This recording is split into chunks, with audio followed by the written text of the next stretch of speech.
So today's video is on the importance of self-care. Now, I didn't know self-care was a thing until it was pointed out to me by my lovely activist friend who said it's important to self-care because mental health and physical health and life.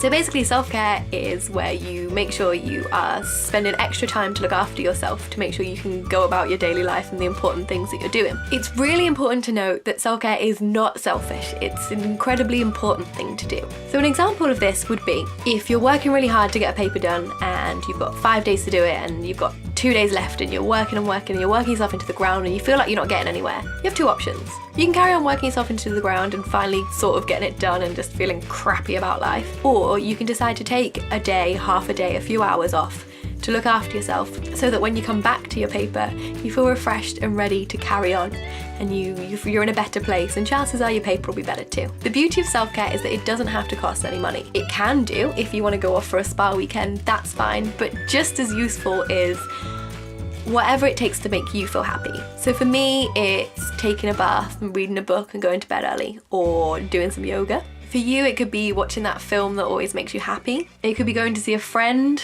cuddling a baby. Please make sure you know the baby and the baby knows you.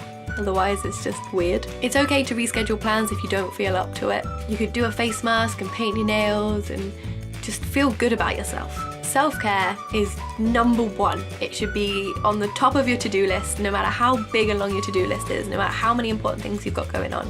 Because if you don't look after you, there'll be no you to do the things. So then the things won't get done because you will be broken, and that's not right. It's important to acknowledge that you're living life and that life is hard. It could be so hard and so sucky, but that you're doing it. And the fact that you're doing it means that you're doing good. And you deserve a reward for that, and you deserve a break, and you deserve to look after you. If you're not in a good place, how on earth can you be productive in any way, shape or form? How can you be creative? How can you be an activist? How can you change the world if all you want to do is curl up in bed? You can't.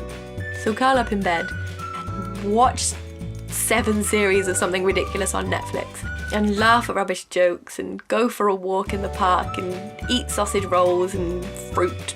And allow yourself this. It's fine. You can't do everything, and you're doing great. I think you're doing wonderfully. Even the strongest, busiest, most productive people need to take self-care time. Nobody doesn't. We all do. It's an important part of life and being a human and looking after yourself. Think of it like this. If you broke your arm, you wouldn't carry on using that arm to do things. You'd take time to rest your arm until your arm got better to carry on being an arm again.